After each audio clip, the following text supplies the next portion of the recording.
ವೀಕ್ಷಕರೆಲ್ಲರಿಗೂ ದೈನಿಕ ರಾಶಿ ಫಲ ವಿಶೇಷ ಕಾರ್ಯಕ್ರಮಕ್ಕೆ ಸ್ವಾಗತ.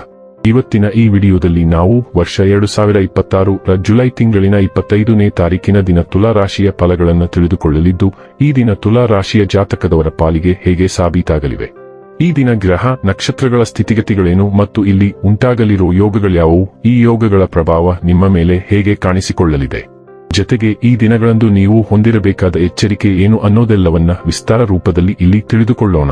ಮಾಹಿತಿ ತಿಳಿದುಕೊಳ್ಳುವುದಕ್ಕೂ ಮುನ್ನ ನಮ್ಮ ವಿನಂತಿ ಎಂದರೆ, ನೀವಿನ್ನೂ ನಮ್ಮ ಚಾನೆಲ್ ಸಬ್ಸ್ಕ್ರೈಬ್ ಮಾಡಿಲ್ಲವೆಂದರೆ ದಯವಿಟ್ಟು ಈಗಲೇ ನಮ್ಮ ಚಾನೆಲ್ ಅನ್ನ ಸಬ್ಸ್ಕ್ರೈಬ್ ಮಾಡಿ. ಹಾಗೆ ನಿರಂತರ ವಿಡಿಯೋ ಅಪ್ಡೇಟ್ಸ್ಗಳಿಗಾಗಿ ಪಕ್ಕದ ಬೆಲ್ ಐಕಾನ್ ಕ್ಲಿಕ್ ಮಾಡಿ. ವೀಕ್ಷಕರೇ, ದೈನಿಕ ರಾಶಿ ಫಲಗಳನ್ನು ತಿಳಿದುಕೊಳ್ಳುವುದಕ್ಕೂ ಮುನ್ನ ಈ ದಿನ ಗ್ರಹ ನಕ್ಷತ್ರ ತಿಥಿಗಳ ಮಾಹಿತಿ ಮತ್ತು ಯೋಗಗಳ ಕುರಿತು ನೋಡೋಣ. ಈ ದಿನವು ಶನಿವಾರದ ದಿನವಾಗಿರಲಿದ್ದು, ಆಷಾಢ ಮಾಸದ ಶುಕ್ಲ ಪಕ್ಷದ ಏಕಾದಶಿಯ ತಿಥಿ ಇರಲಿದೆ. ಏಕಾದಶಿ ತಿಥಿಯು ಈ ದಿನ ಬೆಳಿಗ್ಗೆ 11:34 ಇರಲಿದ್ದೆ. ನಂತರದಲ್ಲಿ ದ್ವಾದಶಿ ತಿಥಿ ಪ್ರಾರಂಭವಾಗಲಿದ್ದೆ. ಜತೆಗೆ ಈ ದಿನ ಪೂರ್ಣ ರಾತ್ರಿವರೆಗೆ ಜ್ಯೇಷ್ಠ ನಕ್ಷತ್ರದ ಗೋಚರವಿರಲಿದ್ದೆ. ಜತೆಗೆ ಈ ದಿನ ರಾತ್ರಿಯ 9:09 ಬ್ರಹ್ಮ ಹೆಸರಿನ ಯೋಗ ಇರಲಿದ್ದು, ನಂತರದಲ್ಲಿ ಇಂದ್ರ ಹೆಸರಿನ ಯೋಗ ಪ್ರಾರಂಭವಾಗಲಿದ್ದೆ. ಇನ್ನು ಈ ದಿನ ಚಂದ್ರದೇವನು ವೃಶ್ಚಿಕ ರಾಶಿಯಲ್ಲಿ ಗೋಚರಿಸಲಿದ್ದೆ. ಅದೇ ಸೂರ್ಯದೇವನು ಈ ದಿನ ಕರ್ಕ ರಾಶಿಯಲ್ಲಿ ಗೋಚರಿಸಲಿದ್ದಾನೆ. ಇನ್ನು ಈ ದಿನದಂದು ಅಭಿಜಿತ್ ಮುಹೂರ್ತ ಮಧ್ಯಾಹ್ನದ 12 ಗಂಟೆಯಿಂದ ಮಧ್ಯಾಹ್ನದ 12:55 ಇರಲಿದ್ದೆ. ಇದು ಈ ದಿನದ ಗ್ರಹ ನಕ್ಷತ್ರ ತಿಥಿಯ ಕುರಿತಾದ ಮಾಹಿತಿಯಾಗಿದ್ದು, ಇದರ ಆಧಾರದ ಮೇಲೆಯೇ ನಿಮ್ಮ ದಿನಚರಿಯಲ್ಲಿಯೂ ಬದಲಾವಣೆ ಕಂಡು ಬರಲಿದೆ.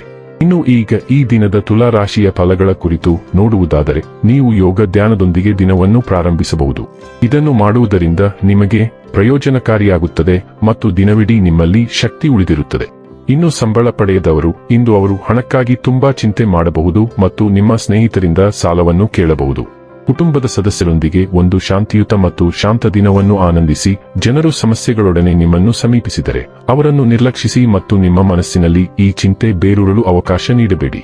ನಿಮ್ಮ ಕನಸುಗಳು ಹಾಗೂ ವಾಸ್ತವವು ಪ್ರೀತಿಯ ಭಾವಪರವಶತೆಯಲ್ಲಿ ಇಂದು ಸೇರಿ ಹೋಗುತ್ತವೆ. ಇತರರನ್ನು ಒಪ್ಪಿಸುವ ನಿಮ್ಮ ಸಾಮರ್ಥ್ಯ ನಿಮಗೆ ಸಮೃದ್ಧ ಲಾಭ ತಂದುಕೊಡುತ್ತದೆ. ವಿವಾಹಿತ ಜೋಡಿಗಳು ಒಟ್ಟಾಗಿ ವಾಸಿಸುತ್ತಾರೆ, ಆದರೆ ಅದು ಯಾವಾಗಲೂ ಪ್ರಣಯಭರಿತವಾಗಿರಲೇಬೇಕೆಂದಿಲ್ಲ. ಆದ್ದರಿಂದ ಇಂದು ಇದು ನಿಜವಾಗಿಯೂ ಪ್ರಣಯಭರಿತವಾಗಿರುತ್ತದೆ. ಈ ದಿನವನ್ನು ಯಾವುದೇ ಧಾರ್ಮಿಕ ಸ್ಥಳಕ್ಕೆ ಮೀಸಲಿಡುವುದು ನಿಮ್ಮ ಮಾನಸಿಕ ಶಾಂತಿಯನ್ನು ಕಾಪಾಡಿಕೊಳ್ಳಲು ಉತ್ತಮ ಸಾಧನವಾಗಿದೆ. ಕಳೆದ ಒಂದು ವಾರದಿಂದ ನೀವು ಚಿಂತಿಸುತ್ತಿದ್ದ ನಿರ್ಧಾರವನ್ನು ತೆಗೆದುಕೊಳ್ಳುವ ಸಮಯ ಇದು. ಆದಾಗ್ಯೂ ಇಂದು ನೀವು ಆರಂಭದಲ್ಲಿ ಕಠಿಣವೆಂದು ತೋರುವ ನಿರ್ಧಾರವನ್ನು ತೆಗೆದುಕೊಳ್ಳಬೇಕಾಗಿದೆ. ನಿಮ್ಮ ಹೃದಯವು ನಿಮ್ಮನ್ನು ಸರಿಯಾದ ದಿಕ್ಕಿನಲ್ಲಿ ಮಾರ್ಗದರ್ಶನ ಮಾಡುತ್ತದೆ. ನೀವು ಏನು ಮಾಡಬೇಕೆಂದು ಯೋಚಿಸುವುದಕ್ಕಿಂತ ನೀವು ಏನು ಮಾಡಬೇಕೆಂದು ಯೋಚಿಸಿ ಮತ್ತು ನಿಮ್ಮ ಹೃದಯದ ಮಾತನ್ನು ಅನುಸರಿಸಿ. ಇದು ದೀರ್ಘಾವಧಿಯಲ್ಲಿ ನಿಮಗೆ ಪ್ರಯೋಜನಕಾರಿ ಎಂದು ಸಾಬೀತುಪಡಿಸುತ್ತದೆ. ಆರೋಗ್ಯ ಮತ್ತು ಸ್ವಾಸ್ಥ್ಯ ಬಗ್ಗೆ ತಿಳಿದುಕೊಳ್ಳೋಣ. ಜೀರ್ಣಕ್ರಿಯೆಯ ಆರೋಗ್ಯದ ಮೇಲೆ ಗಮನಹರಿಸಿ. ಉತ್ತಮ ಜೀರ್ಣಕ್ರಿಯೆಗಾಗಿ ಮೊಸರು ಮತ್ತು ಹುಳಿ ಬ್ರೆಡ್ನಂತಹ ಕಲ್ಚರ್ಡ್ ಆಹಾರಗಳನ್ನು ನಿಮ್ಮ ಆಹಾರದಲ್ಲಿ ಸೇರಿಸಿಕೊಳ್ಳುವುದನ್ನು ಪರಿಗಣಿಸಿ. ಸಂಭಾವ್ಯ ರಕ್ತಹೀನತೆಯ ಬಗ್ಗೆ ಎಚ್ಚರವಿರಲಿ ಮತ್ತು ನೀವು ಸಾಕಷ್ಟು ಉತ್ತಮ ಗುಣಮಟ್ಟದ ಪ್ರೋಟೀನ್ಗಳನ್ನು ಪಡೆಯುತ್ತಿದ್ದೀರಿ ಎಂದು ಖಚಿತಪಡಿಸಿಕೊಳ್ಳಿ. ಹುರಿದ ಆಹಾರವನ್ನು ತಪ್ಪಿಸಿ ಮತ್ತು ಹರ್ನಿಯಾದಂತಹ ಅನಗತ್ಯ ಸಮಸ್ಯೆಗಳನ್ನು ತಡೆಗಟ್ಟಲು ನಿಮ್ಮ ಊಟಕ್ಕೆ ಬೆಳ್ಳುಳ್ಳಿಯನ್ನು ಸೇರಿಸುವುದನ್ನು ಪರಿಗಣಿಸಿ. ವಿಟಮಿನ್ ಎ ಮತ್ತು ಸಿ ಕೊರತೆಗಳಿಗಾಗಿ ನೋಡಿ ಮತ್ತು ರೋಗಕ್ಕೆ ನಿಮ್ಮ ಪ್ರತಿರೋಧವನ್ನು ಹೆಚ್ಚಿಸಲು ಹಾತಾರ್ನ್ನಂತಹ ಟಿಂಕ್ಚರ್ಗಳನ್ನು ಅನ್ವೇಷಿಸಬಹುದು.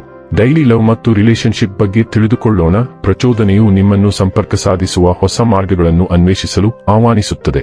ಇದು ನಿಮ್ಮ ಪ್ರೇಮ ಜೀವನಕ್ಕೆ ತಾಜಾತನವನ್ನು ತರುತ್ತದೆ. ಭಾವನಾತ್ಮಕ ಸವಾಲುಗಳು ಎದುರಾಗಬಹುದು, ಆದರೆ ನಿಮ್ಮ ಸಾಂತ್ವನಕಾರಿ ಸ್ವಭಾವವು ಸ್ಥಿರವಾದ ಬೆಂಬಲವನ್ನು ನೀಡುತ್ತದೆ. ಕನಿಷ್ಠ ಪ್ರಯೋಗದೊಂದಿಗೆ ಸಹ ಸರಳತೆಯು ನಿಮ್ಮ ಸಂಗಾತಿಯ ಆಸೆಗಳನ್ನು ಸುಲಭವಾಗಿ ಪೂರೈಸಲು ಸಹಾಯ ಮಾಡುತ್ತದೆ. ಭಾವನಾತ್ಮಕ ಸಹಭಾಗಿತ್ವವನ್ನು ಸ್ವೀಕರಿಸಿ ಮತ್ತು ಉಷ್ಣತೆ, ಮುಕ್ತತೆ ಮತ್ತು ಪ್ರೀತಿಯ ಪ್ರಾಮಾಣಿಕ ವಿಧಾನದ ಮೂಲಕ ಶಾಶ್ವತ ತೃಪ್ತಿಯನ್ನು ಕಂಡುಕೊಳ್ಳಿ. ವೃತ್ತಿ ಮತ್ತು ಹಣ ಬಗ್ಗೆ ತಿಳಿದುಕೊಳ್ಳೋಣ. ಗ್ರಹಗಳ ಸ್ಥಾನಗಳಲ್ಲಿನ ಬದಲಾವಣೆಯಿಂದಾಗಿ ನಿಮ್ಮ ರಾಶಿಯಲ್ಲಿ ಹೊಸ ಶಕ್ತಿಯು ನುಸುಳಿದೆ. ನೀವು ಉತ್ಸಾಹಭರಿತರಾಗಿದ್ದೀರಿ. ನೀವು ಹೆಚ್ಚು ಕೆಲಸ ಮಾಡಲು ಬಯಸುತ್ತೀರಿ ಮತ್ತು ಇನ್ನೂ ಸಂತೋಷವಾಗಿರುತ್ತೀರಿ. ಅದು ಎಲ್ಲೋ ವಿಷಯಗಳು ಸಕಾರಾತ್ಮಕ ದಿಕ್ಕಿನಲ್ಲಿ ಸಾಗುತ್ತಿವೆ ಎಂದು ತೋರಿಸುತ್ತದೆ. ಆದರೆ ಈ ಎಲ್ಲಾ ಉತ್ಸಾಹದಲ್ಲಿ ನಿಮ್ಮ ಆರೋಗ್ಯವನ್ನು ನಿರ್ಲಕ್ಷಿಸಬೇಡಿ. ಆರೋಗ್ಯಕರ ಮನಸ್ಸು ಆರೋಗ್ಯಕರ ದೇಹದಲ್ಲಿ ವಾಸಿಸುತ್ತದೆ. ಇನ್ನು ಕೊನೆಯದಾಗಿ ಈ ದಿನ ಮಾಡಿಕೊಳ್ಳಬೇಕಾದ ಉಪಾಯಗಳ ಕುರಿತು ನೋಡುವುದಾದರೆ, ಉತ್ತಮ ಆರ್ಥಿಕ ಸ್ಥಿತಿಗಾಗಿ ಸ್ನಾನ ಮಾಡುವ ಮೊದಲು ಹೊಕ್ಕುಳದ ಮೇಲೆ ಎಣ್ಣೆಯನ್ನು ಹಚ್ಚಿಸಿ, ನಂತರ ಸಂಪೂರ್ಣ ದೇಹದ ಮೇಲೆ ಎಣ್ಣೆಯನ್ನು ಹಚ್ಚಿಸಿ ಸ್ನಾನ ಮಾಡಿ. ವೀಕ್ಷಕರೇ, ಇದಾಗಿತ್ತು ತುಲಾ ರಾಶಿಯ ಜಾತಕದವರ ದೈನಿಕ ರಾಶಿ ಫಲದ ಮಾಹಿತಿ. ಮಾಹಿತಿ ಇಷ್ಟವಾದರೆ ವಿಡಿಯೋವನ್ನು ಲೈಕ್ ಮತ್ತು ಶೇರ್ ಮಾಡಿ.